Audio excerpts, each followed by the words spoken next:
ગયા પીરિયડમાં આપણે ખોરાકના પ્રકારોની સામાન્ય માહિતી આપી. આજે લેવું છે આપણે પાચન તંત્ર, તો સંબંધિત થોડાક શબ્દોની માહિતી. પહેલાં છે પાચન એટલે શું? તો સિમ્પલ વ્યાખ્યા દેવી હોય કે ખોરાકમાં લીધેલા જટિલ ઘટકોનું, ખોરાકમાં લીધેલા જટિલ ઘટકો, સ્ટાર્ચ, પ્રોટીન, લિપિડ, ન્યુક્લિક એસિડનું રસતરમાંથી પસાર થઈ શકે તેવા, એટલે કે શોષણ થઈ શકે તેવા સરળ ઘટકોમાં રૂપાંતર કરવાની ક્રિયા ખોરાકમાં લીધેલા સ્ટાર્ચ, પ્રોટીન, લિપિડ અને ન્યુક્લિક એસિડ જેવા જટિલ ઘટકોનું કોષ રસતરમાંથી પસાર થઈ શકે, એટલે કે શોષણ થઈ શકે તેવા સરળ ઘટકોમાં રૂપાંતર કરવાની ક્રિયા એટલે પાચન. હવે પાચનના બે પ્રકારો, એક યાંત્રિક પાચન એટલે કે ભૌતિક પાચન, અને બીજું હશે જૈવ રાસાયણિક પાચન. યાંત્રિક પાચન અથવા એને ભૌતિક પાચન પણ કહેવાય, બીજું જૈવ રાસાયણિક પાચન. હલો, શું યાંત્રિક પાચન એટલે શું? અહીંયા ખોરાકના ઘટકો, જટિલ ઘટકો હોય એમાં ઓલા સહસંયોજક બંધો રચાયેલા હોય, એ બંધો ન તૂટે. માત્ર જોજો, ખોરાકના મોટા ઘટકોનું નાના ઘટકોમાં રૂપાંતર કરવાની ક્રિયા. જટિલ ઘટકોનું સરળ ઘટકો નથી, મોટા ઘટકોનું નાના ઘટકોમાં રૂપાંતર કરવાની ક્રિયા. દાખલા તરીકે આ પોઈન્ટર છે, આના નાના નાના ટુકડા કરી નાખો, એ થઈ ગયું યાંત્રિક પાચન. ભૌતિક પાચન ખોરાકના મોટા કદના ઘટકોનું નાના કદના ઘટકોમાં રૂપાંતર કરવાની ક્રિયા. ઉદાહરણ આપું, આ ભૌતિક પાચન અથવા યાંત્રિક પાચન ક્યાં થાય? તો 3 જગ્યાએ શરીરમાં. માનવમાં એક મુખ ગુહામાં, 2 જઠરમાં, બધું ભણશું આપણે, અને એક પક્વાશયમાં. ફોર એક્ઝામ્પલ, આપણે મુખ ગુહામાં આપણે ખોરાકના મોટા કદના ઘટકો લીધા, રોટલીનો ટુકડો કે ભાખરીનો ટુકડો કે કોઈ ઘન પદાર્થ, એને આપણે દાંત વડે ચાવ્યો, થાય ને મુખ ગુહામાં દાંત વડે ચવાઈ ગયો અને કોળિયો બની ગયો. એટલે એ કોળિયામાં શું, કોળિયો કેવી રીતે બન્યો? પેલા મોટા ઘટકો હતા, દાંત વડે ચવાઈ ગયા, ભરડાઈ ગયા, નાના કદના ઘટકો બની ગયા અને કોળિયો બની ગયો. આ મુખ ગુહામાં દાંત વડે યાંત્રિક પાચન થાય, એટલે કે ખોરાકમાં લીધેલા મોટા કદના ઘટકોનું નાના કદના ઘટકોમાં રૂપાંતર થઈ જાય. બીજું પાચન, યાંત્રિક પાચન જઠરમાં પણ થાય. આપણે ખોરાકને ગ્રહણ કર્યો, ખોરાકને ચાવ્યો, કોળિયો બની ગયો. એ કોળિયો અન્નળી દ્વારા જઠરમાં જશે. જઠરમાં પેલા ખોરાકનો સંગ્રહ થાય, ભણશું બધું. પછી જઠરની દિવાલનું આમ સંકોચન શિથિલન થાય, સંકોચન શિથિલન, સંકોચન સંકોચન શિથિલન, સંકોચન શિથિલન. આ ક્રિયાને કહેવાય, ભણશું, પરિસંકોચન. આ ક્રિયાને કહેવાય પરિસંકોચન. હવે પ્રશ્ન આવ્યો કે જઠરનું પરિસંકોચન સતત થયા રાખે, એટલે જઠરમાં ખોરાક બરાબર વલોવાય, બરાબર વલોવાય. આપણે કોઈ એક ડીશમાં વડા લીધા, એમાં દહીં નાખ્યું, પછી ચમચી વડે આપણે વડાને નાના નાના કદમાં રૂપાંતરણ કરીને નાના નાના કદના ટુકડાઓમાં વિઘટન કરી નાખ્યું. એટલે કે આપણે વલોવવાની ક્રિયા કરી, વડાના ટુકડા થઈ ગયા, દહીં એમાં બરાબર ભળી ગયું, એટલે સમરસ દહીં વડા બની ગયા. આમ જઠરમાં પરિસંકોચનની ક્રિયાને પરિસંકોચન થાય. આ પરિસંકોચનને કારણે જઠરમાં ખોરાક બરાબર વલોવાય, ખોરાક વલોવાય અને વલોવાને કારણે પણ મોટા કદના ઘટકોનું નાના કદના ઘટકોમાં રૂપાંતર થઈ જાય. ત્રીજું ભણશું આપણે પક્વાશય. હું બોલ્યો મુખ ગુહા અને જઠરમાં બેમાં કોમન વા દાંત વડે, જઠરમાં આપણે મુખ ગુહામાં દાંત વડે અને જઠરમાં વલોવાની ક્રિયા વડે મોટા કદના ખોરાકના મોટા કદના ઘટકોનું નાના કદના ઘટકોમાં રૂપાંતર થાય. પણ યાદ રાખજો, પક્વાશયની માહિતી આપું તો પક્વાશયમાં માત્ર લિપિડ ચરબીનું યાંત્રિક પાચન થાય. એને તૈલોદી, આપ ભણી ગયા છો, તૈલોદીકરણની ક્રિયા કહે છે. આ ચરબીના આ મોટા ગોળકો હોય, ગોળકો એટલે બિંદુ, આપણે સ્ટાર્ચના અણુ કહેવાય, પ્રોટીનના અણુ કહેવાય, પણ લિપિડના અણુને ગોળક કહેવાય. ગોળક નાના નાના ગોળકો. એટલે લિપિડના ગોળકો મોટા હોય, ચરબીના ગોળકો મોટા. એ મોટા ગોળકોનું આવા નાના ગોળકોમાં રૂપાંતરણ થઈ ગયું ને, મોટા કદના ઘટકોનું નાના કદના ઘટકોમાં. તો લિપિડના મોટા કદના મોટા ગોળકોનું ભણશું. પક્વાશયમાં લિપિડના મોટા ગોળકોનું નાના ગોળકોમાં રૂપાંતર થાય. એ કોણ કરશે? અત્યારે હું લેતો નથી, છતાં જાણવું હોય તો એ કાર્ય કરશે પિત્તરસના પિત્તક્ષારો. આપણે અભ્યાસ કરશું બધું. તો ફરી પાછું યાદ કહું કે પક્વાશયમાં ચરબીના મોટા ગોળકોનું પિત્તરસના પિત્તક્ષારો વડે નાના ગોળકોમાં રૂપાંતર થવાની ક્રિયા એ તૈલોદીકરણ. અને તૈલોદીકરણ એટલે ચરબી અથવા લિપિડનું ભૌતિક પાચન. તો જઠરમાં મુખગુહામાં ખોરાકનું યાંત્રિક પાચન થાય એમ કહેવાય, અને પક્વાશયમાં લિપિડ અથવા ચરબીનું યાંત્રિક પાચન થાય. હવે હું આવ્યો જૈવ રાસાયણિક પાચન. હવે જૈવ રાસાયણિક પાચન ક્યાં થાય? તો કે પાચન માર્ગ ભણશું. આપણા શરીરમાં એક નેશનલ હાઈવે આવેલો છે, નેશનલ હાઈવે. મુખદ્વાર ટુ મળદ્વાર, અથવા એને ગુદાદ્વાર પણ કહે. ગુદાદ્વાર મુખદ્વારથી માંડી મળદ્વાર અથવા ગુદાદ્વાર સુધીનો ખોરાકના વહનનો માર્ગ એટલે કે પાચન માર્ગ, national highway, Kashmir to Kanyakumari, મુખદ્વાર ટુ મળદ્વાર. એ પાચન માર્ગના જુદા જુદા અંગોમાં પાચન થાય. એમાં પાચન માર્ગનું પહેલું અંગ આવશે મુખગુહા. તો મુખગુહામાં પણ ખોરાકનું જૈવ રાસાયણિક પાચન થાય. જઠરમાં અને નાના આંતરડામાં. યાદ રાખજો. તો હવે આપણે પાચન માર્ગના ખોરાકનું પાચન કરનારા અંગો 3: મુખગુહા, જઠર અને નાનું આંતરડું. એટલે પાચન માર્ગમાં એટલે કે મુખગુહા, જઠર અને નાના આંતરડાના પોલાણમાં.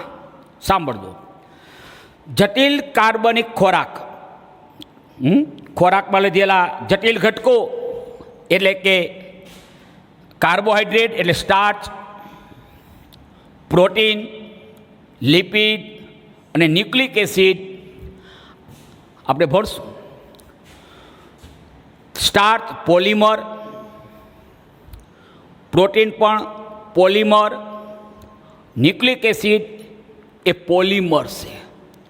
લિપિડ એ પોલિમર નથી, એને કહેવું તો ડાયમર કહી શકશું આપણે. એટલે બે જ અણુ હોય, ફેટી એસિડ અને ગ્લિસરોલ. એના બંધારણમાં ફેટી એસિડ અને ગ્લિસરોલના અણુ હોય, એ પોલિમર નથી. પોલિમર એટલે એક કરતાં વધારે અણુઓથી બનેલી રચના. સિંગલ મોલેક્યુલ્સ હોય ને એને મોનોમર કહેવાય. એવું કે ગ્લુકોઝ મોનોમર છે, અને ગ્લુકોઝના સંખ્યા અણુઓ જોડાને સ્ટાર્ચ બન્યું, તો સ્ટાર્ચ બન્યું પોલિમર. પણ કોનો પોલિમર કહેવાય? તો કે ગ્લુકોઝનો. Amino acid monomer, amino acid monomer, અસંખ્ય એમિનો એસિડ જોડાઈને પ્રોટીન બન્યું, તો પ્રોટીન બન્યું ગયું પોલિમર. આમ પ્રોટીન એ એમિનો એસિડના પોલિમર છે, યાદ રાખજો. અત્યારે હું ન્યુક્લિક એસિડની બહુ ચર્ચા કરતો નથી, કાં ડીએનએ અને આરએનએ એની માહિતી આપું તો ન્યુક્લિક એસિડના બંધારણમાં પેન્ટોઝ શર્કરા, પેન્ટોઝ શર્કરા એટલે 5 કાર્બન પરમાણુ ધરાવતી સરળ શર્કરા. દાખલા તરીકે ગ્લુકોઝ આ ભણી ગયા, એને હેક્સો શર્કરા કહેવાય, કે જેના બંધારણમાં 6 કાર્બન પરમાણુ હોય. તો ન્યુક્લિક એસિડના બંધારણમાં પેન્ટોઝ શર્કરા એટલે 5 કાર્બન પરમાણુ ધરાવતી શર્કરા હોય. એ કઈ? તો એક રિબોઝ. કેમ? આમાં 5 કાર્બન પરમાણુ. બીજી છે deoxy ribose, deoxy ribose 5 carbon પરમાણુ. આપણે એમ કે હેક્સો શર્કરા એટલે 6 કાર્બન પરમાણુ ધરાવતી શર્કરા. દાખલા તરીકે ગ્લુકોઝ, ફ્રુક્ટોઝ, ગ્લુકોઝ, ફ્રુક્ટોઝ અને ગેલેક્ટોઝ. ગ્લુકોઝ, ફ્રુક્ટોઝ અને ગેલેક્ટોઝ આ ત્રણેય સરળ શર્કરા, પણ હેક્સોઝ શર્કરા 6 કાર્બનવાળી. રિબોઝ અને ડીઓક્સી રિબોઝ આ પણ સરળ શર્કરા, પણ પેન્ટોઝ શર્કરા 5 કાર્બનવાળી, એટલે એ પણ રસ્તરમાંથી પસાર થઈ જાય. હવે રિબોઝ, ડીઓક્સી રિબોઝ આ પેન્ટોઝ શર્કરા એ પણ સરળ. હવે બીજું છે એટલે આરએનએ હોય ને, આરએનએના બંધારણમાં રિબોઝ શર્કરા હોય, અને ડીએનએના બંધારણમાં ડીઓક્સી રિબોઝ શર્કરા હોય. સમજો પેન્ટોઝ મેં કીધું ને, જો હેક્સોઝ તમને ખબર છે, હેક્સોઝ એટલે C6H12O6 આ હેક્સો શર્કરાનું અણુસૂત્ર છે. 6 કાર્બન, 12 હાઇડ્રોજન અને 6 ઓક્સિજનના પરમાણુ. ગ્લુકોઝ, ગેલેક્ટોઝ અને ફ્રુક્ટોઝ આ હેક્સો શર્કરા કહેવાય. હવે રિબોઝની માહિતી આપો. રિબોઝ તો C5H10O5 આ રિબોઝ. Deoxy ribose C5H10O4. સાંભળજો બરાબર, O4. જો છે પેન્ટોઝ 5 કાર્બન છે, પણ રિબોઝના બંધારણમાં 5 ઓક્સિજનના પરમાણુ છે, અને ડીઓક્સી રિબોઝ શર્કરાના બંધારણમાં 4 ઓક્સિજનના પરમાણુ છે. ડીઓક્સી રિબોઝ એટલે રિબોઝ કરતાં ઓક્સિજનનો એક પરમાણુ ઓછો છે 5 કાર્બન. આમ હજી બધું આવશે, બહુ આ તો થોડી માહિતી આપતો જાઉં છું, અને બધી ડિટેલ માહિતી આવવાની જ છે જૈવ અણુની અંદર. એટલે બહુ થોડુંક વિઝ્યુલાઇઝ કરાવી દઉં છું, બાકીની બધી ડિટેલ માહિતી આવશે જ, ચિંતા નહીં કરતા. આમ આરએનએના બંધારણમાં રિબોઝ, ડીએનએના બંધારણમાં ડીઓક્સી રિબોઝ. પછી ન્યુક્લિક એસિડના બંધારણીય ઘટકો છે નાઇટ્રોજન બેઝ. નાઇટ્રોજન બેઝ કોઈ ચર્ચા નથી કરતો. નાઇટ્રોજન યુક્ત બેઝ, નાઇટ્રોજન યુક્ત બેઝ એટલે નાઇટ્રોજન બેઝ. હવે એ નાઇટ્રોજન બેઝ થોડીક માહિતી આપી દઉં તો એડિનાઇન,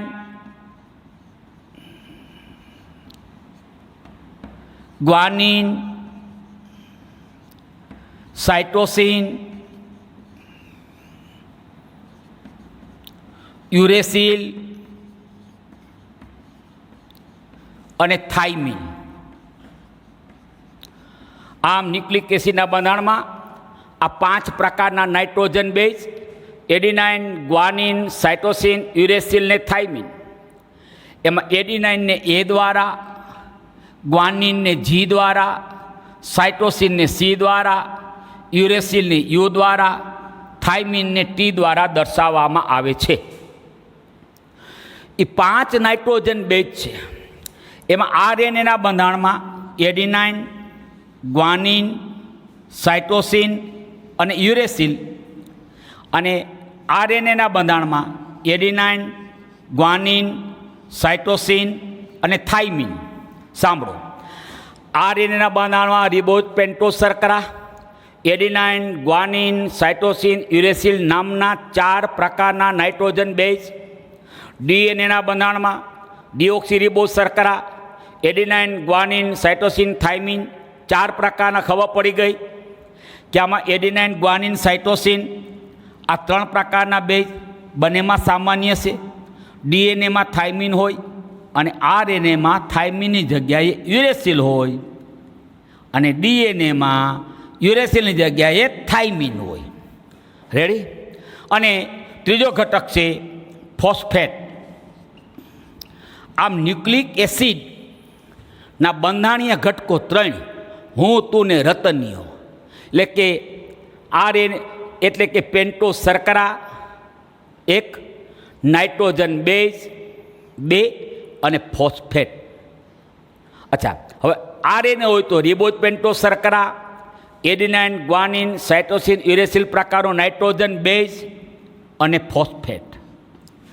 અને ડીએનએ હોય તો ડીઓક્સીરિબોઝ શર્કરા, પેન્ટોઝ શર્કરા, એડિનાઇન, ગ્વાનિન, સાઇટોસિન, થાઇમિન પ્રકારના બેઝ અને ફોસ્ફેટ. હવે તમે જોયું તો આરએનએનું પાચન શેમાં થઈ જાય? એના બંધારણીય અણુમાં. આરએનએનું પાચન શેમાં થઈ જાય? તો કે પેન્ટોઝ શર્કરા, નાઇટ્રોજન બેઝ અને ફોસ્ફેટ. તો ડીએનએનું પાચન શેમાં થઈ જાય? એના બંધારણીય અણુમાં.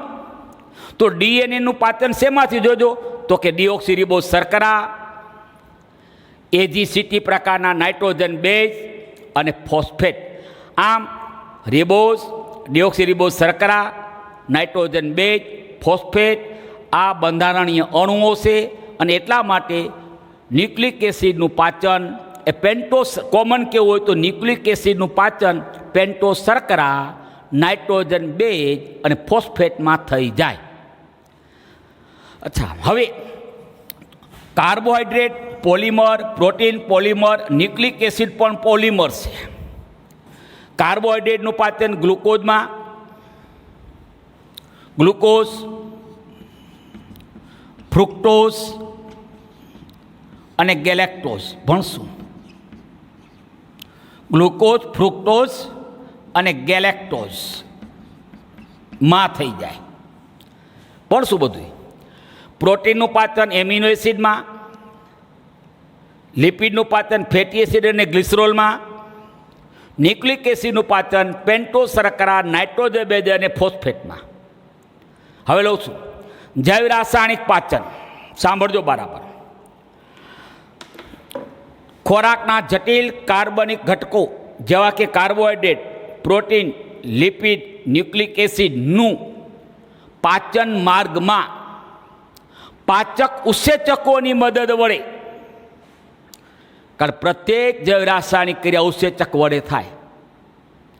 પાચક ઉત્સેચકોની મદદ વડે કઈ ક્રિયા? કારણ પાચન એક રાસાયણિક ક્રિયા છે, પણ કઈ રાસાયણિક ક્રિયા? જળ વિભાજન, હાઇડ્રોલિસિસ ની ક્રિયા વડે રસતરમાંથી પસાર થઈ શકે તેવા, એટલે કે શોષણ થઈ શકે તેવા સરળ કાર્બનિક અણુઓમાં રૂપાંતર થવાની ક્રિયા. હવે જોજો ડિટેલ વ્યાખ્યા.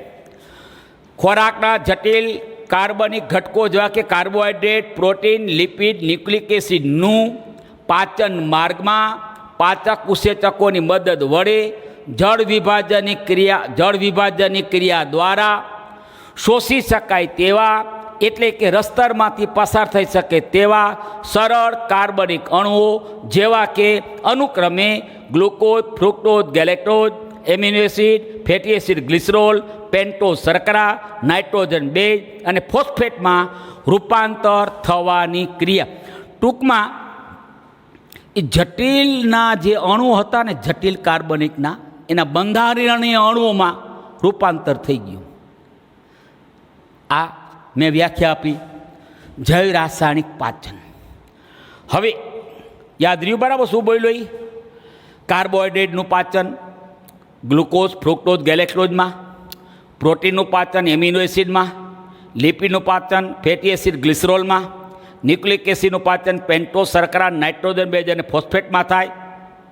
હવે હું આવ્યો એટલે આ ક્રિયા પાચન માર્ગમાં થઈ, પાચક ઉત્સેચકોની મદદ વડે થઈ અને પાચનની ક્રિયા રાસાયણિક રીતે હાઇડ્રોલિસિસ અથવા જળ વિભાજનની ક્રિયા છે.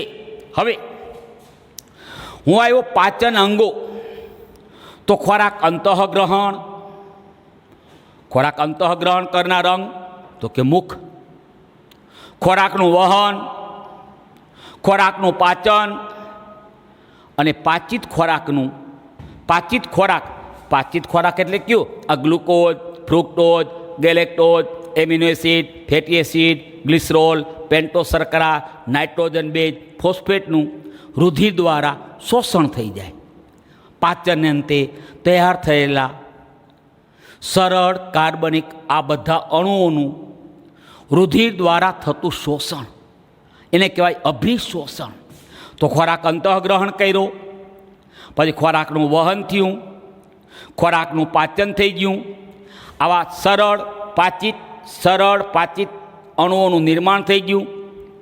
પછી અભિશોષણ એટલે કે પાચન અંતે તૈયાર થયેલા બધા સરળ કાર્બનિક અણુઓ જેવા કે glucose, galactose, fructose, amino acid, fatty acid, glycerol, pentose શર્કરા, નાઇટ્રોજન બેઝ અને ફોસ્ફેટનું રુધિર દ્વારા થતું શોષણ એ અભિશોષણ. પછી મળોત્સર્જન એટલે ખોરાકમાં લીધેલા ન પચી શકે તેવા ઘટકો, ખોરાકમાં લીધેલું પાચન ન થઈ શકે એવા ઘટકો હોય, અથવા ન પચેલા ઘટકો, પાચન ન થઈ શકે તેવા, અથવા ન પચેલા ઘટકો, અથવા પાચન થઈ ગયું હોય પણ શોષણ ન થઈ શકે હોય તેવા ઘટકો એટલે મળ. અને મળ એટલે પાચન ન, ખોરાક ગ્રહણ કર્યો પણ એમાં પાચન ન કરી શકે તેવાય ઘટકો હોય. For example cellulose. આપણે સબ્જી ખાઈએ છીએ, શાકભાજી, એની કોષ દ્વારા સેલ્યુલોઝની બનેલી હોય, પણ આપણા પાચન માર્ગમાં સેલ્યુલોઝનું પાચન થતું નથી, એટલે સેલ્યુલોઝ અપાચિત રહીએ. તરબૂચ ખાતા હોય ને બી ગળાઈ ગયું તો બી અપાચિત રહીએ. ન પચેલા, ન પચી શકે તેવા અને ન પચેલા ખાધું પણ પાચન ન થયું. કારણ મર્યાદા કરતાં વધારે ખાઈ જાઓ તો કાંઈ બધા ઘટકોનું પાચન ન થાય. તો હવે આપણે એવા મળ, પાચન ન થઈ શકે તેવા, બીજું અપાચિત અને પાચન થઈ ગયું હોય પણ એનું શોષણ ન થઈ શકે એવા ઘટકો એટલે મળ. અને મળનો નિકાલ કરવાની ક્રિયા એટલે મળોત્સર્જન. આમ ખોરાક અંતઃગ્રહણ, વહન, પાચન, અભિશોષણ, મળોત્સર્જન જેવી ક્રિયાઓ સાથે સંકળાયેલા અંગોને કહેવાય પાચન અંગો. અને પાચન અંગોથી રચાતું તંત્ર એટલે પાચન તંત્ર. હવે આવ્યો પાચન તંત્ર. પાચન તંત્ર, માનવીનું પાચન તંત્ર એ બે ભાગનું બનેલું છે. એક નેશનલ હાઈવે એટલે પાચન માર્ગ, અને બીજી સહાયક પાચક ગ્રંથિઓ. એટલે સહાયક પાચક ગ્રંથિઓમાં સમજાવું તમને કે ભાઈ સહાયક પાચક ગ્રંથિઓ કેવી રીતે હોય. ફોર એક્ઝામ્પલ, આ અન્નમાર્ગ છે, અને આ જગ્યા પર યકૃત હશે, આ જગ્યા પર સ્વાદુપિંડ હશે અને આ જગ્યાએ લાળ ગ્રંથિ હશે. આપ જોજો, આ મુખ ગુહાની બહાર લાળ ગ્રંથિ. તો આ પાચન માર્ગ અને સહાયક પાચક ગ્રંથિઓ, એમાં લાળ ગ્રંથિ, યકૃત અને સ્વાદુપિંડ, એ પાચન માર્ગમાં નથી, એ પાચન માર્ગની બહાર છે. નેશનલ હાઈવેની બહારની બાજુએ આવેલી. જોઈ લો, આ નેશનલ હાઈવે છે, આખે આખો ખોરાકનો નેશનલ હાઈવે પાચન માર્ગની બહારની બાજુએ આવેલી છે પાચક ગ્રંથિઓ. અને પાચક રસો ઉત્પન્ન કરે. ફોર એક્ઝામ્પલ, લાળ ગ્રંથિ એ લાળ રસ ઉત્પન્ન કરે, આ પાચક રસ. યકૃત એ પિત્તરસ ઉત્પન્ન કરે, આ પાચક રસ.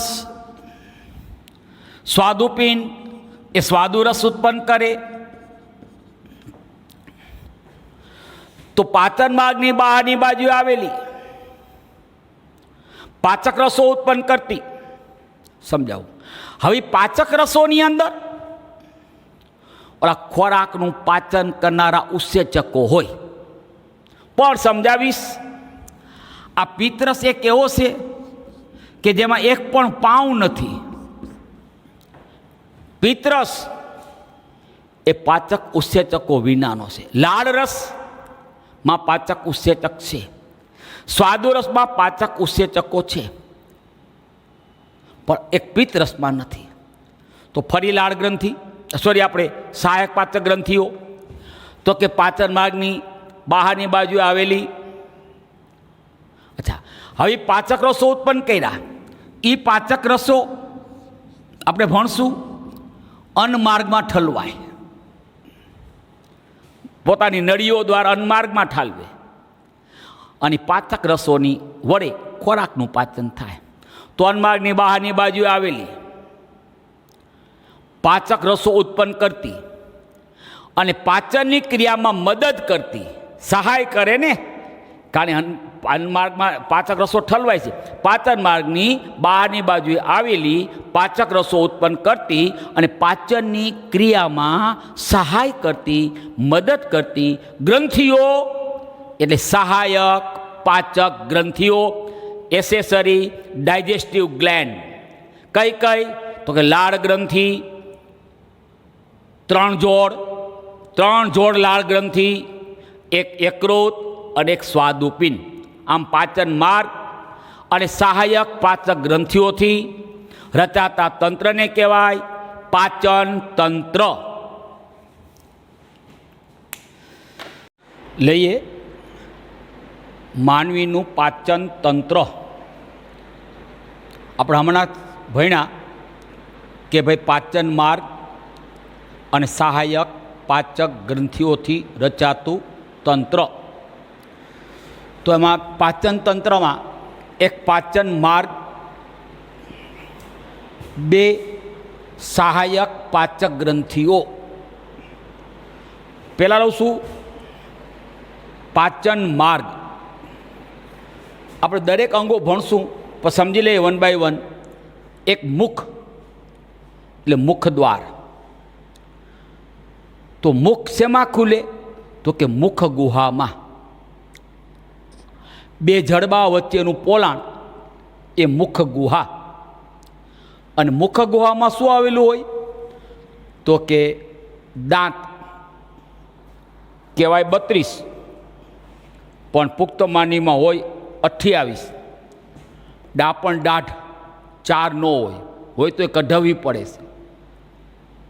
પેલા 32 દાંત હતા, થોડોક ઉદ્વિકાસ થયો એટલે માનવીના જડબા થઈ ગયા ટૂંકા જડબા થઈ ગયા એટલે 4 દાઢ છેડા ઉપરની, 2 ઉપરની 2 નીચેની.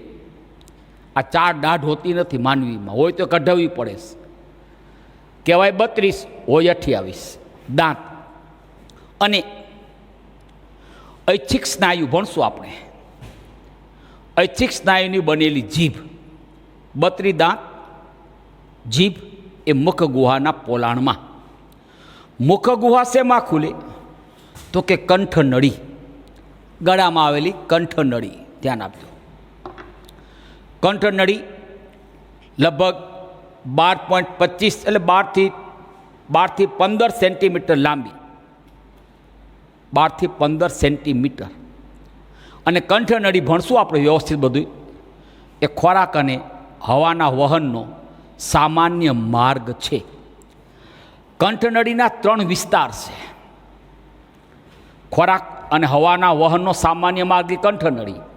એના 3 વિસ્તાર છે. નાસિકા કંઠનળી, તમને વિઝ્યુલાઇઝ નહીં થાય પણ તમને હું જ્યારે કંઠનળી સમજાવીશ ત્યારે વિઝ્યુલાઇઝ કરાવીશ કે નાસિકા કંઠનળી, મુખ કંઠનળી અને સ્વર કંઠનળી. અત્યારે સ્વીકારી લો, કંઠનળીના 3 વિસ્તાર.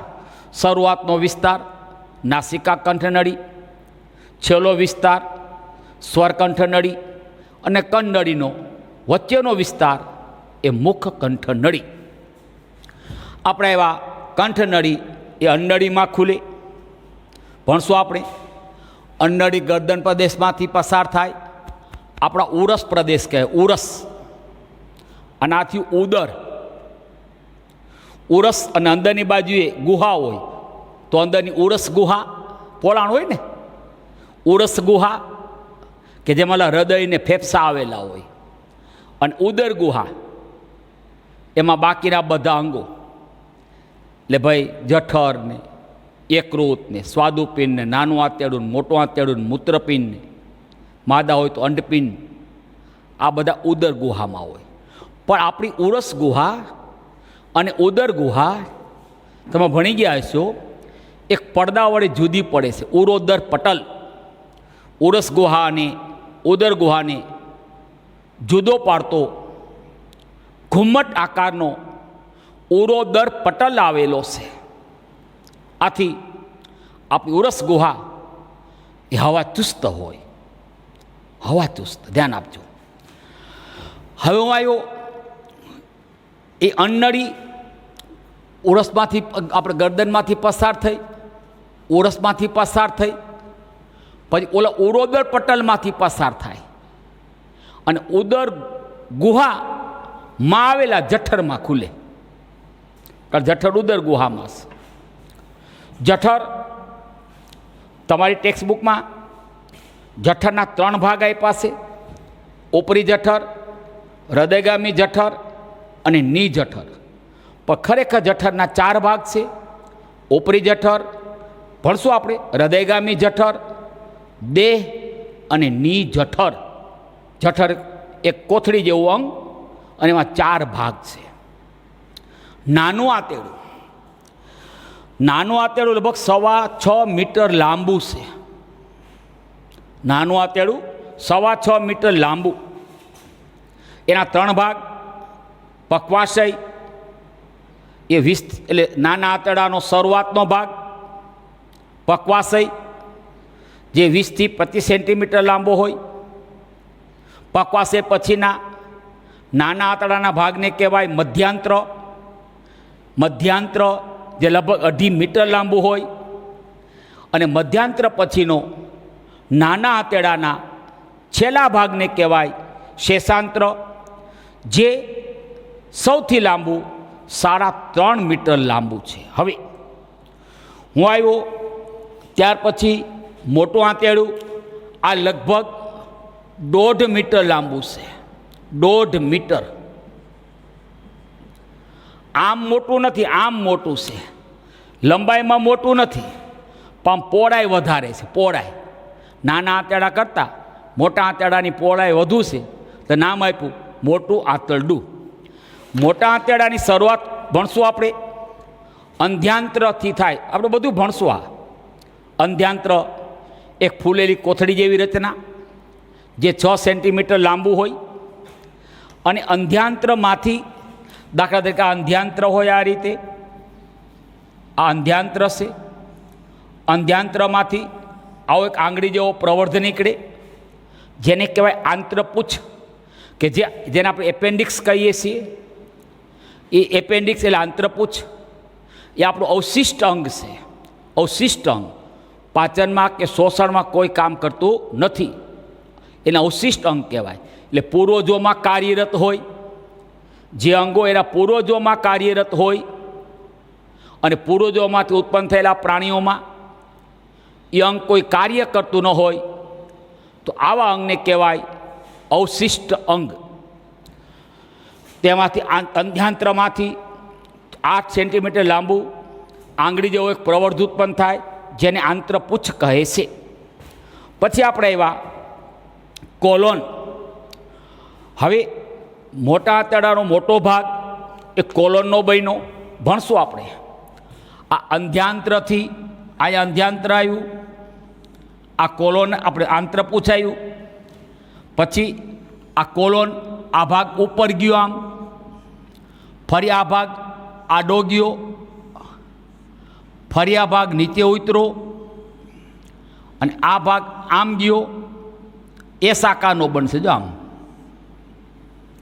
આ બન્યું મળાશય, આ મળમાર્ગ અને મળદ્વાર. જો હવે આ અંધ્યાંત્ર, આંત્રપુચ્છ, આ કોલોનને નામ આપ્યું ઉધ્વગામી કોલોન. આ અનુપ્રસ્થ કોલોન, આમ ગયું ને અનુપ્રસ્થ કોલોન, અને ફરી આ કોલોન નીચે આવ્યું અધોગામી કોલોન. આ સિગ્મોઇડ, આમ એ શાખાનું બન્યું. જો આમ તો આ કોલોનને નામ આપ્યું સિગ્મોઇડ કોલોન, ઉધ્વગામી કોલોન, અનુપ્રસ્થ કોલોન, અધોગામી કોલોન, સિગ્મોઇડ કોલોન. આ ભાગ બન્યો મળાશય, આટલું બન્યું મળમાર્ગ, આ બન્યું મળદ્વાર.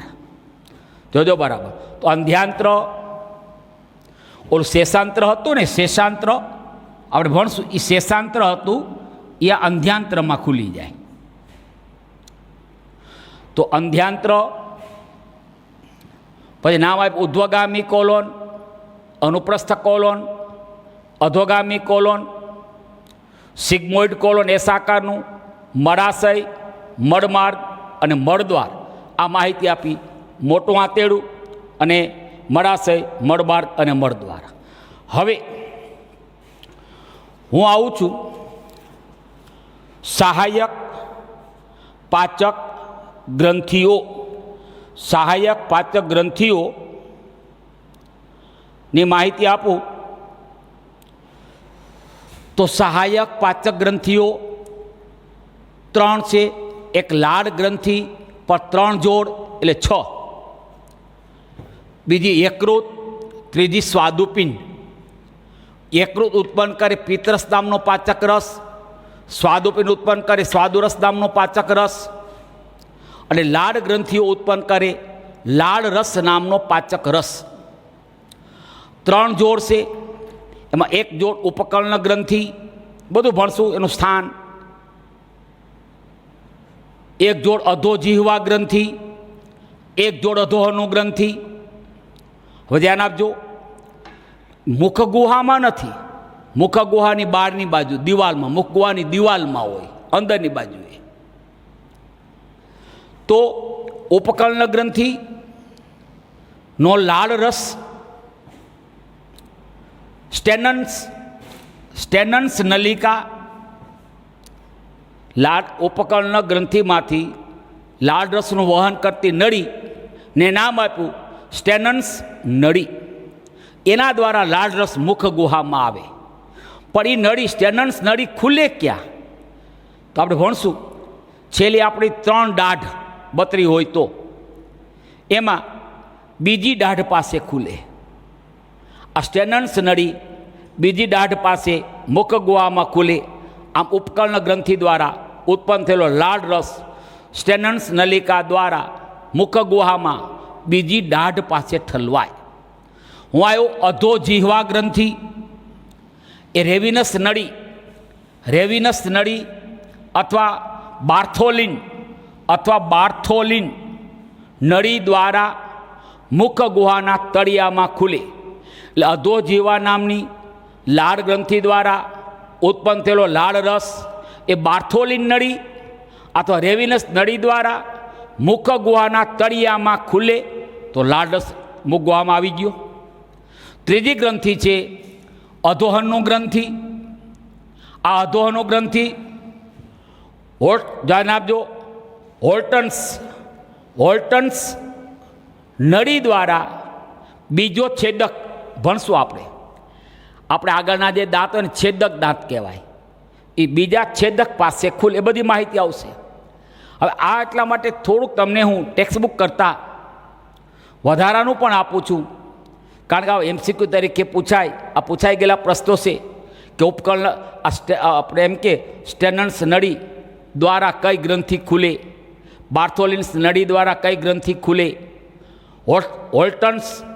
હોલ્ટન્સ નળી દ્વારા કઈ ગ્રંથિ ખુલે, આ 3 નળીઓના તમારે નામ યાદ રાખવા પડે. હવે શું કરશું આપણે? હવે આ પાચન તંત્રના વ્યક્તિગત રીતે બધા જ અંગોનો અભ્યાસ કરશું. માહિતી મળી ગઈ. પાચન તંત્ર 2 ભાગ, પાચન માર્ગ અને સહાયક પાચક ગ્રંથિઓ, આટલી માહિતી લીધી.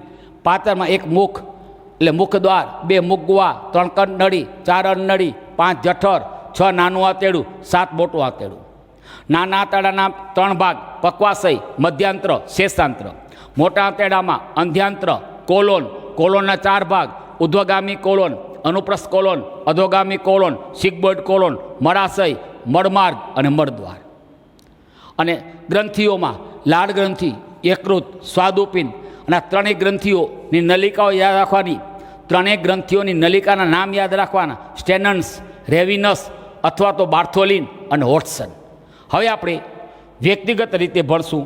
પેલો હું પ્રશ્ન લઈશ, મુખ ગુહા. લઈએ આપણે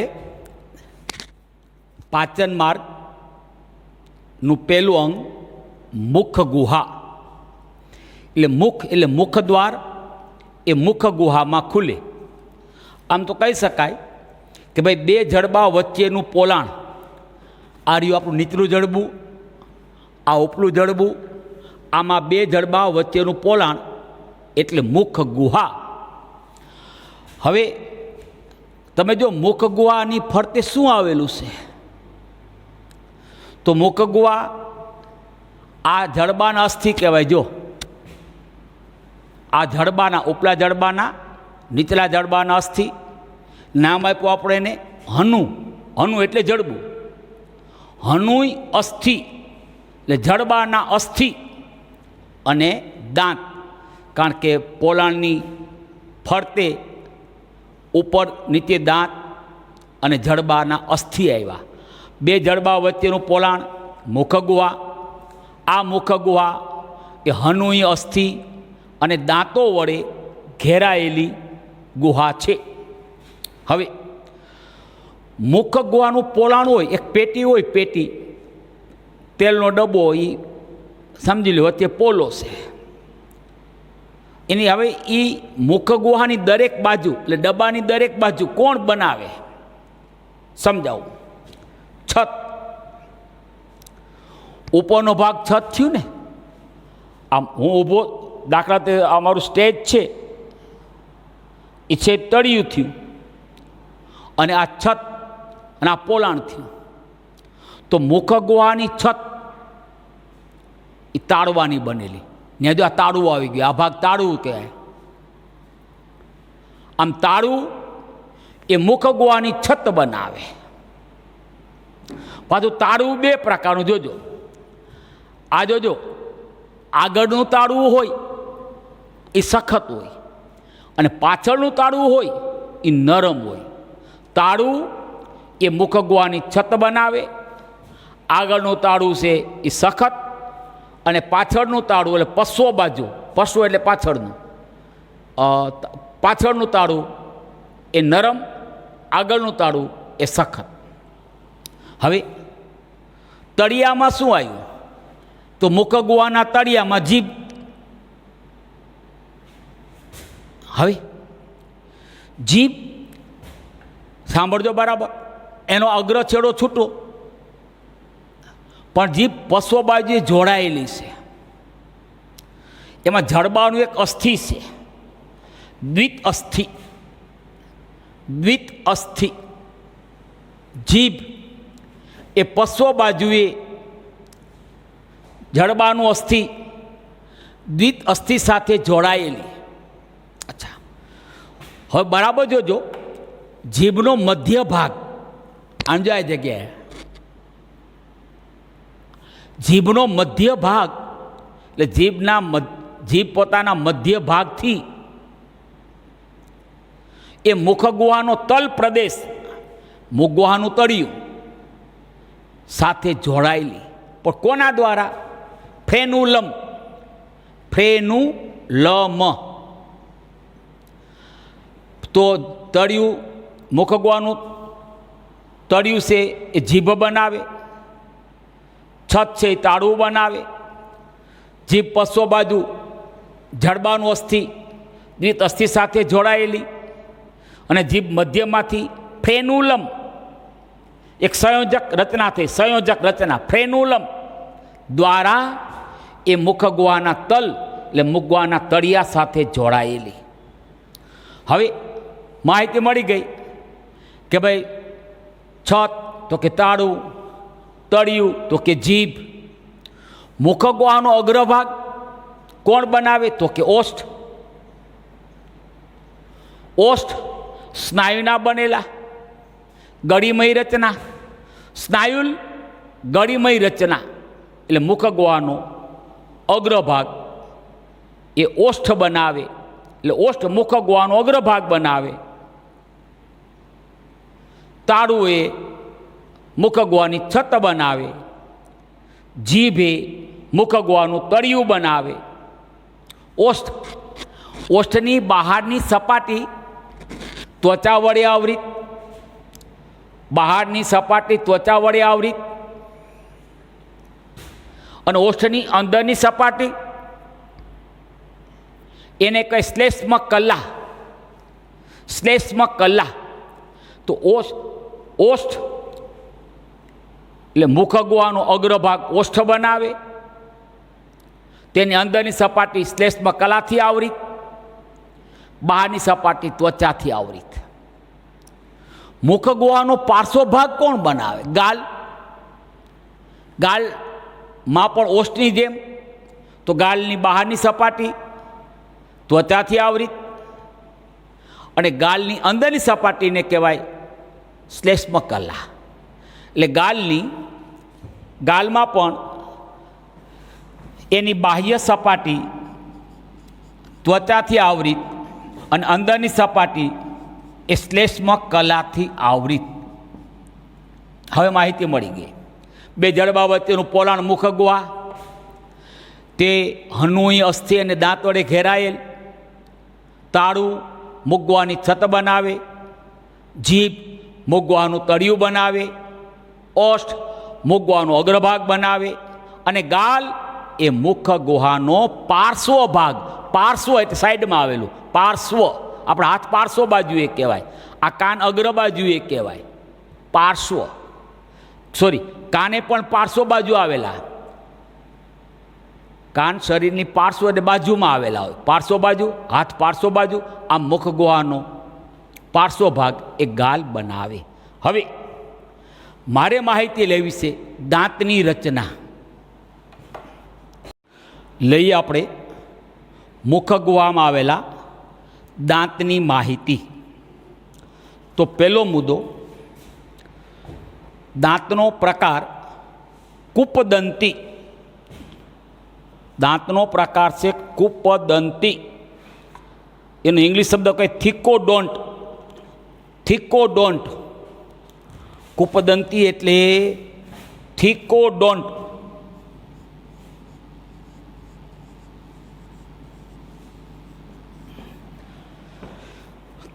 હવે સમજાવું.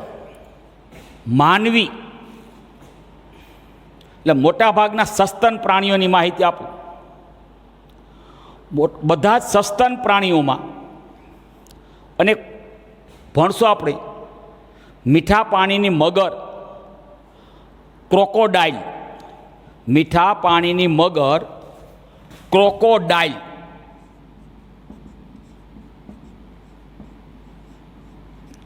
અને બધા જ સસ્તન. સમજાવું છું. સસ્તન એટલે શું?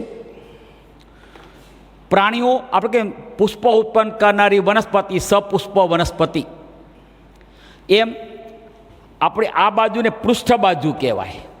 પૃષ્ઠ બાજુ, આ બાજુ ઉદરવાળી બાજુ એ વક્ષ બાજુ. આપણે પ્રાણીની પૃષ્ઠ બાજુએ કરોડ સ્તંભ આવેલો છે, કરોડ સ્તંભ. અને કરોડ સ્તંભ ધરાવતા પ્રાણીઓ ને કહેવાય, યાદ હોય તો, પૃષ્ઠવંશી પ્રાણીઓ. જે પ્રાણીઓ કરોડ સ્તંભ ધરાવે એ બધા પૃષ્ઠવંશી પ્રાણી. પૃષ્ઠ એટલે પૃષ્ઠ બાજુએ કરોડ સ્તંભ.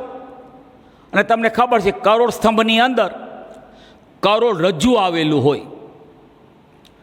હવે પૃષ્ઠવંશી પ્રાણીઓ એમાં તો માછલી, ડેડકા, ગરોળી, પક્ષી, માનવ, ગાય, ઘેટા, બકરા આ બધું આવી જાય. એનો એ પૃષ્ઠવંશી પ્રાણીનો એક વર્ગ છે, વર્ગ એ સસ્તન. પૃષ્ઠવંશી પ્રાણીનો એક વર્ગ છે સસ્તન, સ્તન ગ્રંથિ ધરાવતા પ્રાણીઓ. માદામાં સક્રિય, નરમાં નિષ્ક્રિય અને બચ્ચાને જન્મ આપનારા. બચ્ચાને જન્મ આપનારા અને સ્તન ગ્રંથિ ધરાવતા પૃષ્ઠવંશી પ્રાણીનો વર્ગ સસ્તન. એમાં માનવ, કૂતરા, ઘેટા, બકરા, ગાય, ભેંસ, સિંહ, વાઘ આ બધા પ્રાણીઓ સસ્તન. તો બધા જ સસ્તન પ્રાણીઓ, માનવ પણ એમાં જ આવે.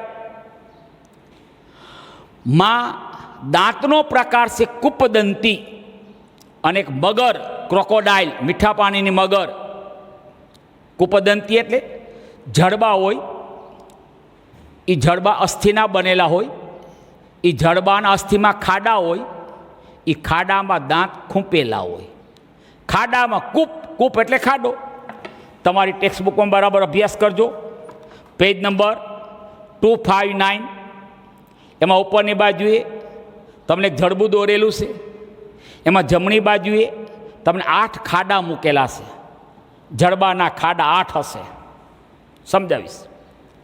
એટલે આપણે એક જડબું હોય માનવમાં, એક જડબામાં 16 દાંત હોય, પણ દરેક જડબાના અડધો ભાગ, દાખલા તરીકે નીચલા જડબાના અડધા ભાગમાં 8 અને બીજા અડધા ભાગમાં 8. એટલે તમને એક જડબું મૂક્યું છે તમારા ટેક્સ્ટબુકમાં પેજ નંબર 259માં. એક જડબાના અડધા ભાગમાં 8 ખાડા મૂક્યા છે અને બીજા અડધા ભાગમાં એ 8 ખાડામાં 8 દાંત આપેલા છે, ખૂંપેલા. એટલે દરેક જડબામાં 16 દાંત હોય, પણ પ્રત્યેક જડબાના પ્રત્યેક અર્ધભાગમાં 8, 8, 8, 16 અને 32. આ રીતે તમે ફિગર બરાબર જોજો. તો જડબાના અસ્થિના ખાડામાં દાંતો ખૂંપેલા હોય, આવા દાંતના પ્રકારને કહેવાય કૂપદંતી અથવા થિકોડોન, સસ્તન અને ક્રોકોડાઇલ. હવે સાંભળજો, માનવ અને મોટા ભાગના સસ્તન પ્રાણીઓ, માનવ અને મોટા ભાગના સસ્તન પ્રાણીઓમાં દાંત 2 વાર આવે. એટલે 2 પ્રકારના દાંત. પ્રથમ ઉદ્ભવેલા દાંત, પ્રથમ ઉદ્ભવેલા દાંત એ દાંતને કહેવાય હંગામી દાંત અથવા દૂધિયા દાંત. પ્રથમ ઉદ્ભવેલા દાંત, બાળકમાં જે દાંત ઉત્પન્ન થયા હોય પહેલવેલા, એ હંગામી છે અથવા દૂધિયા દાંત છે. અને દૂધિયા દાંતની સંખ્યા 20 જ હોય. પછી બીજા દાંત આવે પુખ્ત દાંત અથવા કાયમી દાંત. એટલે દૂધિયા દાંત નીકળી જાય અને એની જગ્યાએ જે દાંત આવ્યા એ બેના કાયમી દાંત અથવા પુખ્ત દાંત કહેવાય 32. પણ દરેક પુખ્ત વ્યક્તિમાં 28 હોય, ભાગ્યે જ કોઈ વ્યક્તિમાં 32 દાંત જોવા મળે. આ માનવ અને મોટા ભાગના સસ્તન પ્રાણીઓમાં 2 પ્રકારના દાંત હંગામી દુધિયા અને બીજા પુખ્ત દાંત અને કાયમી દાંત. હવે દાંતનું બાહ્ય સ્વરૂપ, દાંતનું બાહ્ય સ્વરૂપ તમારી ટેક્સ્ટબુકની અંદર તમને એક બાજુએ ખાડામાં દાંત મૂકેલા છે, એ બાજુ દાંતને બહાર કાઢીને મૂકેલા છે. તો તમે જોજો 32 દાંતમાંથી કુલ દાંત બાહ્ય સ્વરૂપને આધારે 4 પ્રકારના છે. રચનાને આધારે એટલે બાહ્ય સ્વરૂપ, બાહ્ય રચનાના આધારે દાંતના 4 પ્રકાર. એક છેદક, આગળની બાજુ હોય છેદક, એને કહેવાય ઇનસીઝર. સીઝર એટલે કાતર. ઇનસીઝર જે પાવડા જેવા હોય, પાવડા જેવા, ઉપરથી પોળા નીચેથી સાંકડા. એક કાર્ય છે કાપવા અને કાતરવાનું. પછી આવે છે છેદક. છેદક છેદક આગળ. પછી આવે છે રાક્ષી, અણીદાર હોય, અણીદાર દાંત. બરાબર જોજો, તમે દાંત બહાર કાઢીને મૂકાશે, ઉપલો દાંત છે છેદક છે, એની બાજુમાં બીજો દાંત મૂક્યો છે એ રાક્ષી છે.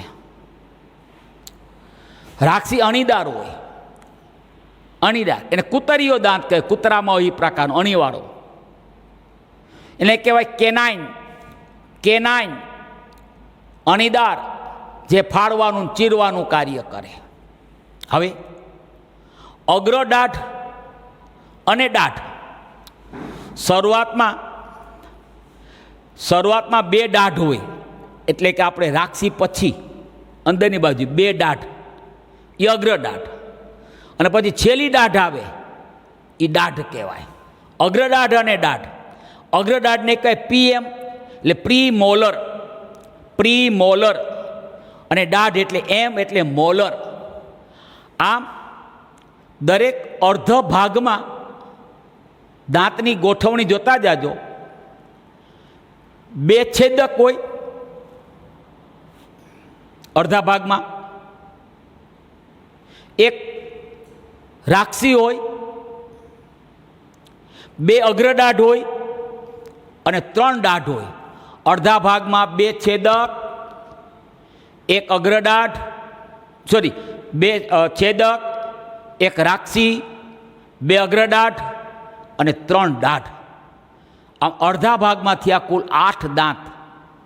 કારણ તો એક જડબામાં થાય 16 અને બેના થઈને 32. હવે દાંતની રચનાના આધારે દાંત 4 પ્રકારના: છેદક, રાક્ષી, અગ્રદાઢ અને દાઢ. હવે અગ્રદાઢ અને દાઢ ને આમ તમે સ્વરૂપ જો તો સરખું જ હોય.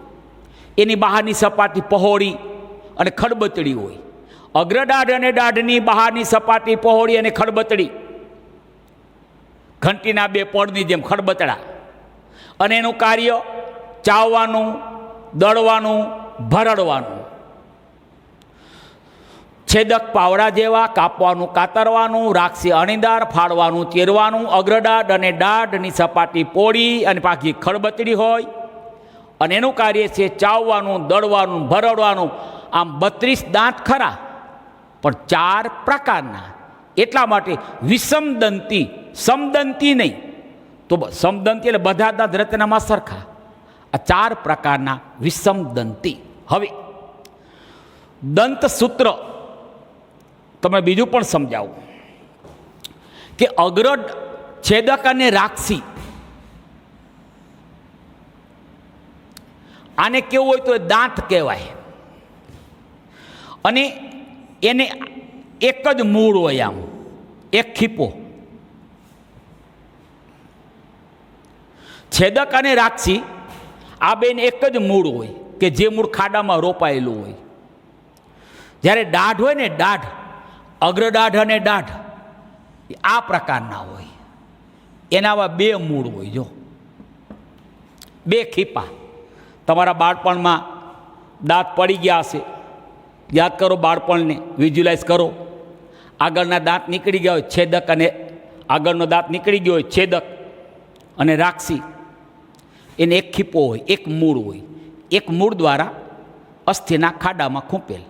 જ્યારે અગ્રદાઢ અને દાઢ એને બે ખીપા હોય, એટલે આવા બે મૂળ હોય, અને બે મૂળ જડબાના અસ્થિના ખાડામાં ખૂંપેલા હોય. એટલે આમ તો છેદક અને રાક્ષી એને એક મૂળ હોય, અને અગ્રદાઢ અને દાઢ એને બે મૂળ હોય, કે જે એક મૂળ અને બે મૂળ એને અસ્થિના ખાડામાં ખૂંપેલા. હવે દંતસૂત્ર કેવી રીતે આપવું સાંભળજો. દરેક જડબાના અર્ધ ભાગમાં, દરેક જડબાના અર્ધ, ધ્યાન આપજો, એક જડબાના અર્ધ ભાગમાં દાંતની ગોઠવણી ક્રમિક ગોઠવાયેલી છે. અડધા ભાગમાં પહેલા બે આવે છેદક એટલે ઇન્સિજર, પછી એક આવશે રાક્ષી, પછી બે આવશે અગ્રદાઢ અને ત્રણ આવશે દાઢ. એટલે કે દરેક જડબાના અર્ધ ભાગમાં દાંતની ગોઠવણી ICPMM ના ક્રમમાં હોય. તમે ટેક્સ્ટબુકમાં જોજો બરાબર. અડધા ભાગમાં બાજુ મૂક્યું છે બે છેદક, એક રાક્ષી, ત્રણ અગ્રદાઢ, અને બે અગ્રદાઢ અને ત્રણ દાઢ. એક બે છેદક અડધા ભાગમાં આગળથી, એક રાક્ષી, બે અગ્રદાઢ અને ત્રણ દાઢ 32 હોય તો આ રીતે જે દંતસૂત્રની જેમ પ્રદર્શિત કરી શકાય. હવે આના આધારે માનવીનું દંતસૂત્ર આપવાનું. દંતસૂત્રમાં એક જ જડબાના દાંત લેવાના. જોજો, આપણે આ એક જડબાના દાંત છે, એમાં આ એક જડબાનો એક અર્ધ ભાગ અને બીજો અર્ધ ભાગ. અચ્છા, એક જ જડબાના બંને અર્ધ ભાગમાં દાંતની ગોઠવણી અને દાંતનો પ્રકાર સમાન હોય. તો આવી ગોઠવણીને કહેવાય સમદ્વિપાર્શ્વી ગોઠવણી. સમદ્વિપાર્શ્વીય ગોઠવણી. સાંભળો, એક જ જડબાના બંને અર્ધ ભાગમાં દાંતોની ગોઠવણી, દાંતોના પ્રકારનો ક્રમ સમાન હોય. આથી આવા પ્રકારના દાંતની ગોઠવણીને કહેવાય સમદ્વિપાર્શ્વીય ગોઠવણી. સાંભળજો, હવે હું લઉં છું એક જડબાના અર્ધ ભાગમાં બે આઈ, એટલે આ આઈ,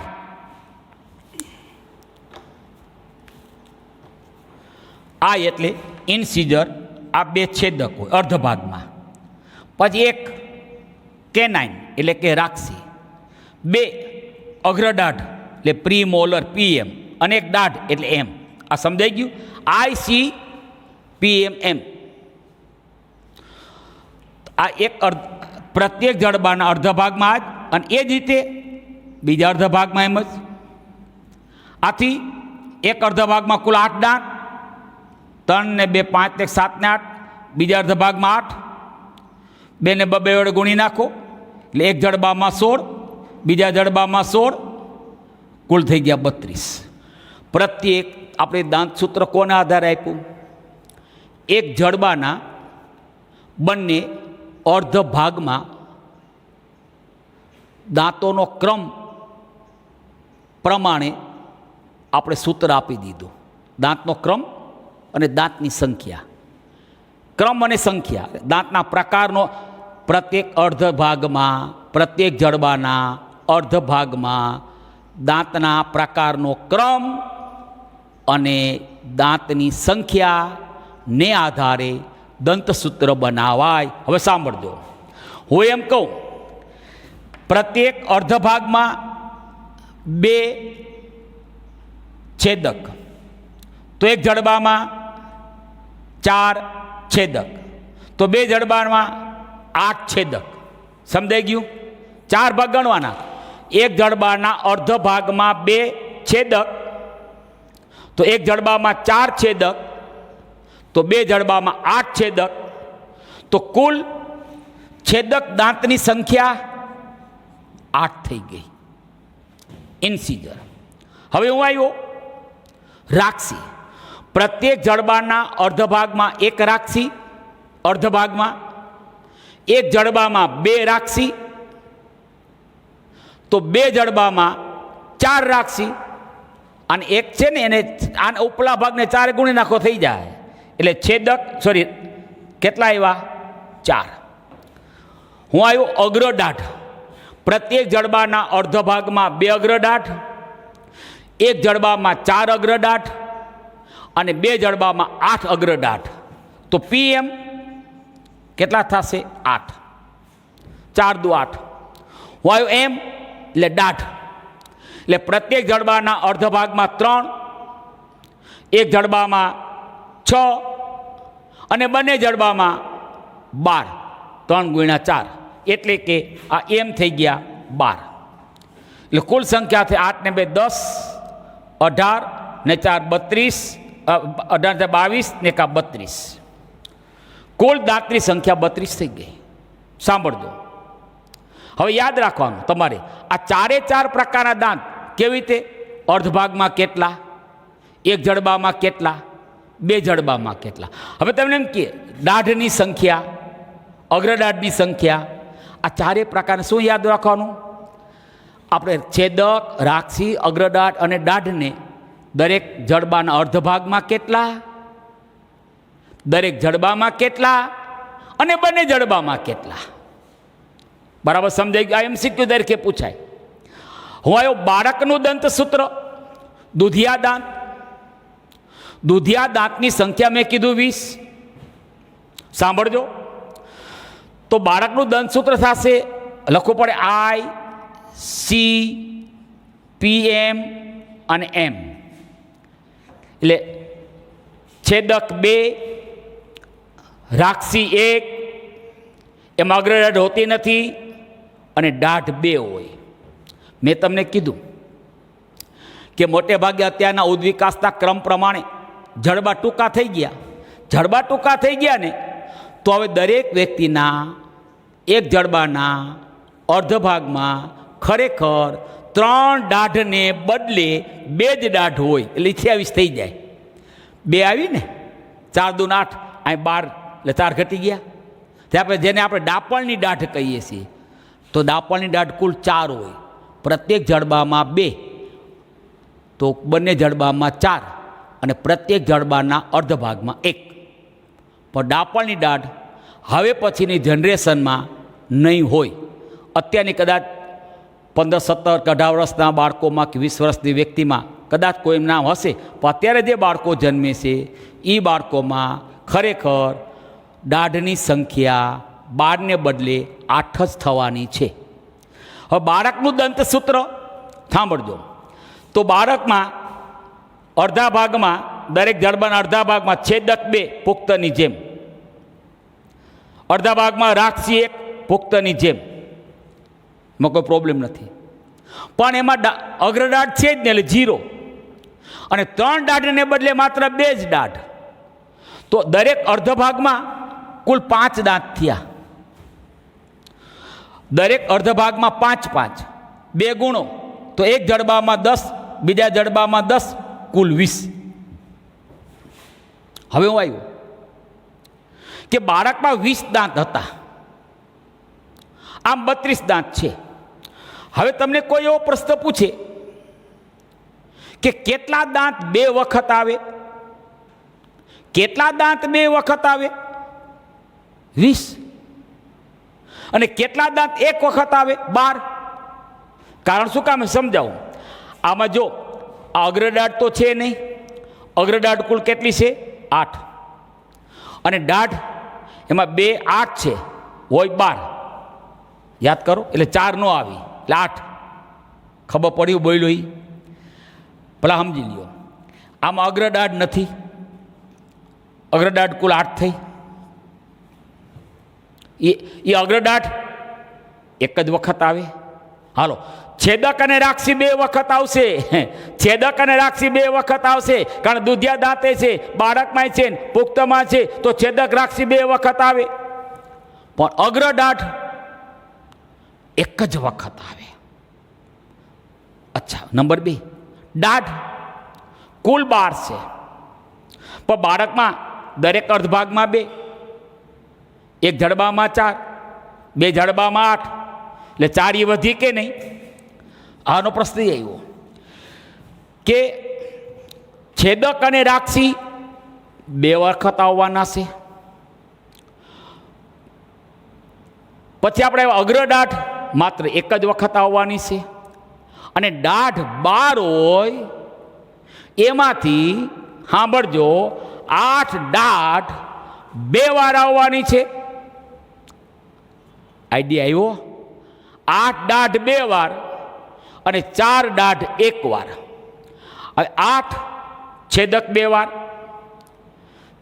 4 રાક્ષી 2 વાર અને 4 દાઢ 2 વાર.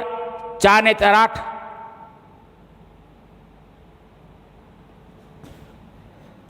આપણે 20 કરવા પડશે ને. આપણે છેદક 8 એ 2 વાર આવશે. રાક્ષી 4 એ 2 વાર આવશે. અને 4 પહેલા દાઢ એ 2 વાર આવશે. તો 2 વાર દાંત કેટલા આવ્યા? 8, 4 12, 4 16. તો 16 દાંત 2 વાર આવે. અને 16 દાંત 2 વાર આવ્યા.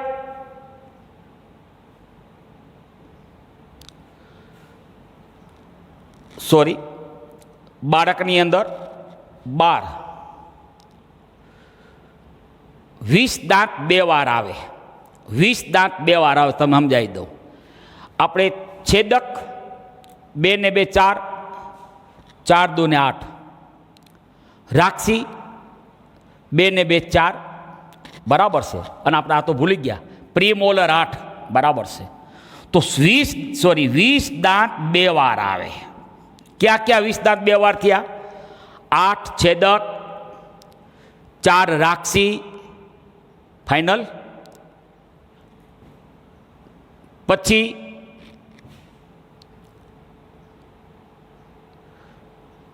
પ્રીમોલર 8, મોલર 4, કુલ દાંત દુધિયા દાંત 20. એટલે એ 20 દાંત 2 વાર આવે. અને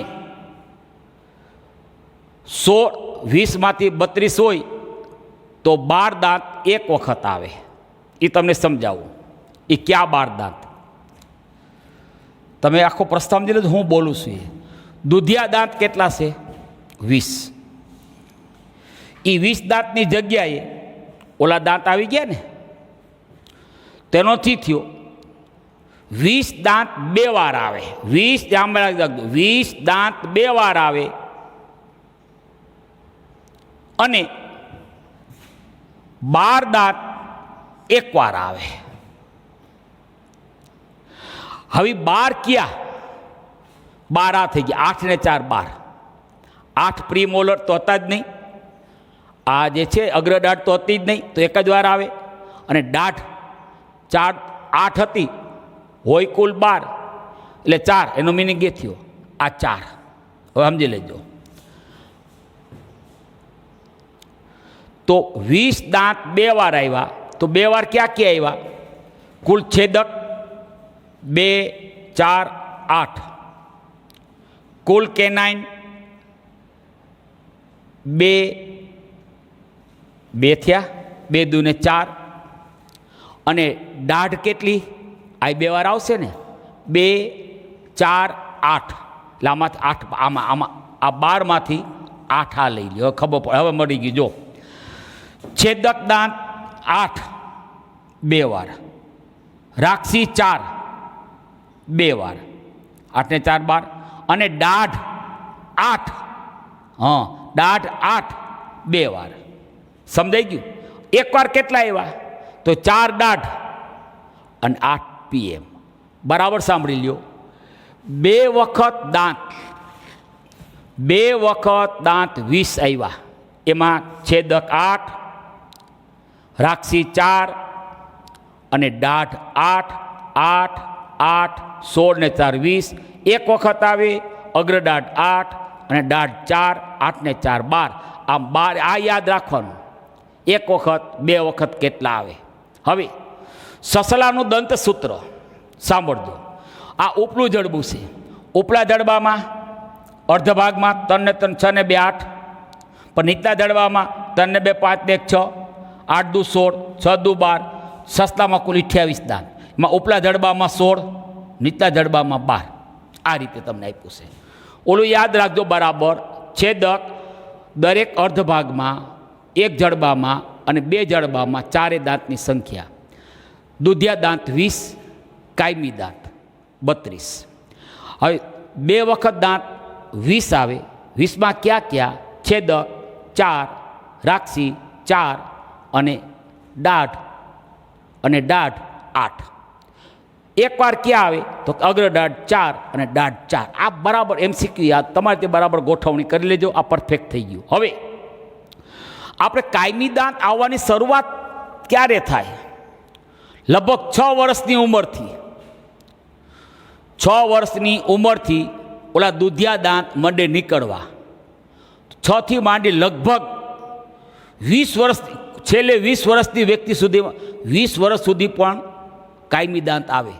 એટલે 6 વર્ષથી શરૂઆત થાય દુધિયા દાંત પડી જવાની, અને એની જગ્યાએ કાયમી દાંત માંડે આવવા. એ 6 થી શરૂ થઈ લગભગ 20 વર્ષ સુધી. છેલ્લું 6 વર્ષથી 20 વર્ષ સુધીમાં ઓલા દુધિયા દાંતની જગ્યાએ કાયમી દાંત એટલે કે પુખ્ત દાંત આવી જાય. 6 વર્ષથી શરૂઆત 20 વર્ષની ઉંમર સુધીમાં આ યાદ રાખવાનું. હવે પ્રતિસ્થાપિત દંત વિન્યાસ એટલે શું? ઓલા દુધિયા દાંતની જગ્યાએ સાંભળો, કાયમી આપણે હંગામી દુધિયા દાંત છે ને, એનું સ્થાન કોણ લઈ લેવાના છે? કાયમી અથવા પુખ્ત દાંત. તો કાયમી દાંત અથવા પુખ્ત દાંત એ ઓલા હંગામી દાંત અથવા દુધિયા દાંતનું સ્થાન લઈ લે. એટલે કે કાયમી દાંત ઓલા દુધિયા દાંતને ખસેડીને આવ્યા. કાયમી દાંત ઓલા દુધિયા દાંતને ખસેડીને આવ્યા. આથી નામ આપ્યું પ્રતિસ્થાપી દંત વિન્યાસ. બીજું, દાંતની બાહ્ય રચના.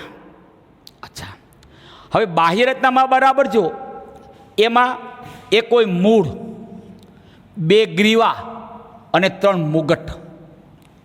તમે દાંત પડી ગયેલો દાંતને ઓબ્ઝર્વ કરજો બરાબર. એમાં 3 ભાગ હોય.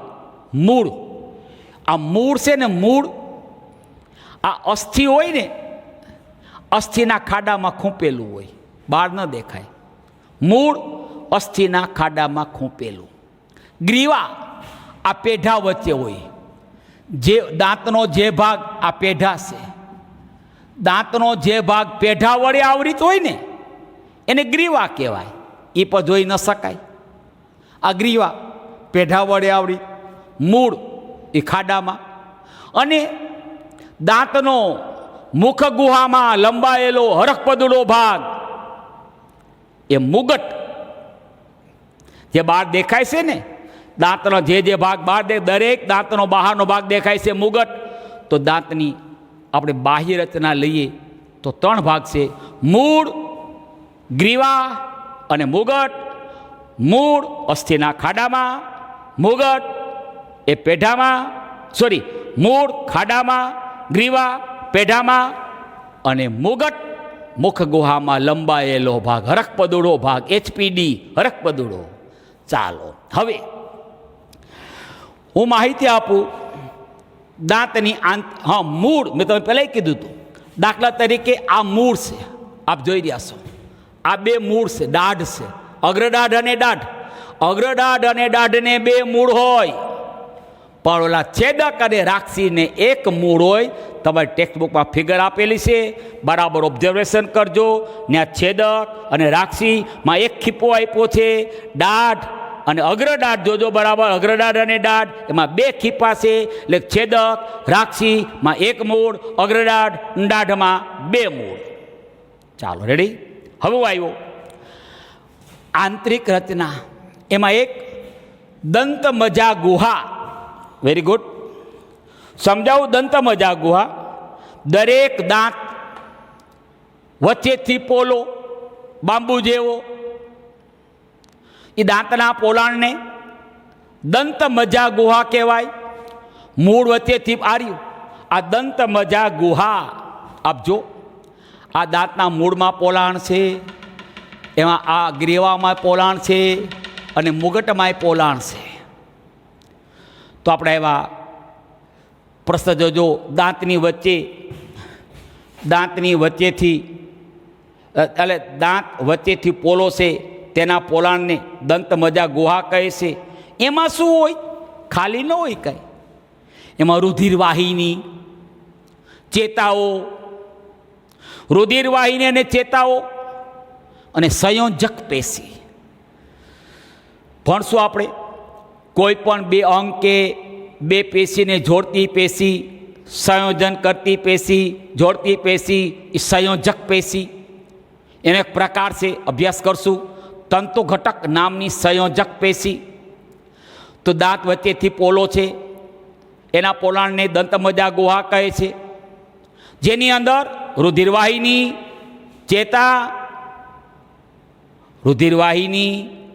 ચેતા અને સંયોજક પેશી આવેલી. તંતુ ઘટક નામની સંયોજક પેશી, ચેતા અને રુધિરવાહિની. ડેન્ટિન દંત દ્રવ્ય. દાંત શેનો બનેલો?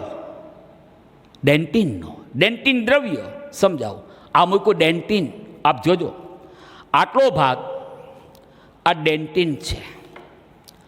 આ ભાગ કન્ટિન્યુ આપ જોજો, આ ડેન્ટિન છે. તો દાંતનો મુખ્ય ભાગ આર્યો. દાંતનો મુખ્ય ભાગ ડેન્ટિન, જે અસ્થિમય છે, અસ્થિ જેવો સખત છે. દાંતનો મુખ્ય ભાગ છે, અસ્થિમય છે. બંધારણ 69% કેલ્શિયમ અને ફોસ્ફેટ. દાંતના બંધારણમાં આપણે આવશે, ખનિજ તત્વોના કાર્યોમાં. હાડકાના બંધારણમાં કેલ્શિયમ અને ફોસ્ફેટ, તો દાંતના બંધારણમાં પણ કેલ્શિયમ અને ફોસ્ફેટ. એટલા માટે કીધું કે પેલું ડેન્ટિન એ અસ્થિમય છે, અસ્થિ જેવું બંધારણ ધરાવે છે. કારણ કેલ્શિયમ ફોસ્ફેટ અસ્થિ અને દાંત બેના બંધારણમાં. ઉપરાંત વિટામિન સી અને વિટામિન ડી. તો ડેન્ટિન અસ્થિમય, દાંતનો મુખ્ય ભાગ, calcium, phosphate, vitamin C, vitamin D. એનું નિર્માણ બાહ્ય ગર્ભસ્તરમાંથી થાય. હવે બાહ્ય ગર્ભસ્તર સમજાવું કે ભાઈ બાહ્ય ગર્ભસ્તર શું છે. ધ્યાન આપજો. આપણે ગર્ભ વિકાસ દરમિયાનનો પ્રશ્ન છે. ફલનની ક્રિયા થઈ જાય, ઓલા યુગ્મનજનું નિર્માણ થઈ જાય, ફલિતાંડ, પછી ફલિતાંડનું સંવિભાજન થાય અને એક બહુકોષી ગર્ભ બને. હવે આ ગર્ભમાં કોષોના સ્તર રચાઈ જાય. આ એક સ્તર, આ બે સ્તર, આ ત્રણ સ્તર. આને કહે બાહ્ય ગર્ભસ્તર, આ મધ્ય ગર્ભસ્તર, આ અંતઃ ગર્ભસ્તર. બાહ્ય ગર્ભસ્તર, મધ્ય ગર્ભસ્તર અને અંતઃ ગર્ભસ્તર. કેટલાક પ્રાણીઓના ગર્ભ વિકાસ દરમિયાન ગર્ભની અંદર માત્ર બે જ ગર્ભસ્તરો બને, બાહ્ય ગર્ભસ્તર અને અંતઃ ગર્ભસ્તર. પણ મોટા ભાગના પ્રાણીઓના ગર્ભ વિકાસ દરમિયાન ગર્ભની અંદર ત્રણ ગર્ભસ્તરોનું નિર્માણ થાય: બાહ્ય ગર્ભસ્તર, મધ્ય ગર્ભસ્તર અને અંતઃ ગર્ભસ્તર. સાંભળજો. હવે ગર્ભસ્તરોમાંથી અંગો બને, અંગ નિર્માણ. ફોર એક્ઝામ્પલ, આપણી માહિતી આપું તો આપણું ચેતાતંત્ર બાહ્ય ગર્ભસ્તરમાંથી બને. એમ આપણું આપણે પરિવહન, રુધિરાભિસરણ તંત્ર, આપણું કંકાલ તંત્ર, ઉત્સર્જન તંત્ર, પ્રજનન તંત્ર એ મધ્ય ગર્ભસ્તરમાંથી બને.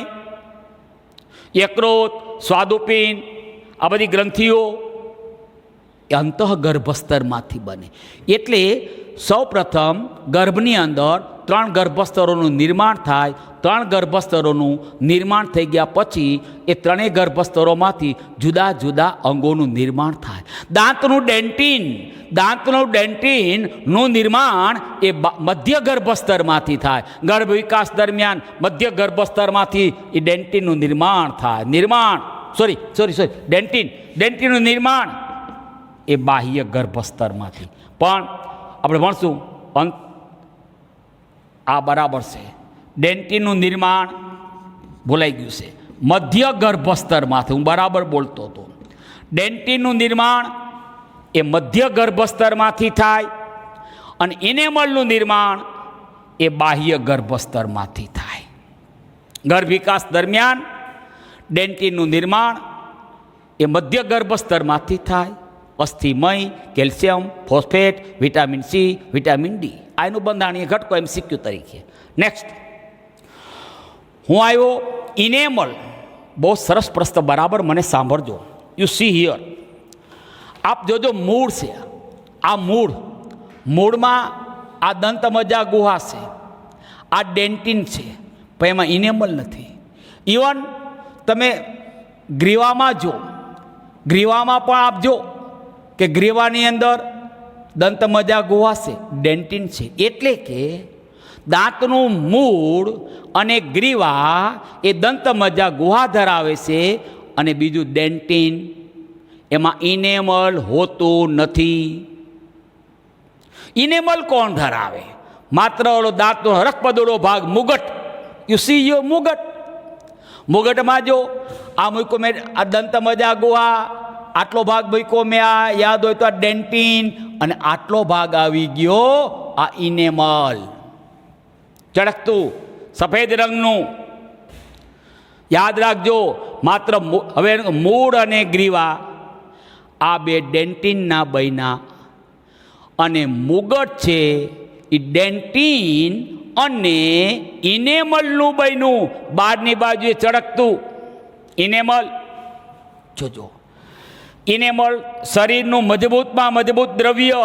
વિચાર કરો, આખી જિંદગી ચાવ્યા રાખો, દાંતને કાંઈ ન થાય. શરીરનું મજબૂતમાં મજબૂત MCQ, મજબૂતમાં મજબૂત જો કોઈ દ્રવ્ય હોય, શરીરનું હાડકાથી પણ મજબૂત, એ ઇનેમલ, સફેદ ચળકતા રંગનું. બીજું, એના બંધારણમાં 96% કેલ્શિયમ ફોસ્ફેટ. આમ દાંતના બંધારણમાં કેલ્શિયમ ફોસ્ફેટ, હાડકાના બંધારણમાં કેલ્શિયમ ફોસ્ફેટ, ઉપરાંત મેગ્નેશિયમ, ઉપરાંત સોડિયમ અને પોટેશિયમના bicarbonate. Calcium, phosphate, magnesium, sodium અને પોટેશિયમના બાયકાર્બોનેટ. 3% પાણી. એના બંધારણમાં કેરેટીન, શરીરનું મજબૂતમાં મજબૂત પ્રોટીન છે. અને ઓસિન, હાડકાના ભણશું આપણે, હાડકાના બંધારણમાં પણ ઓસિન નામનું પ્રોટીન, સખત પ્રોટીન છે. કેરેટીન પણ સખત છે.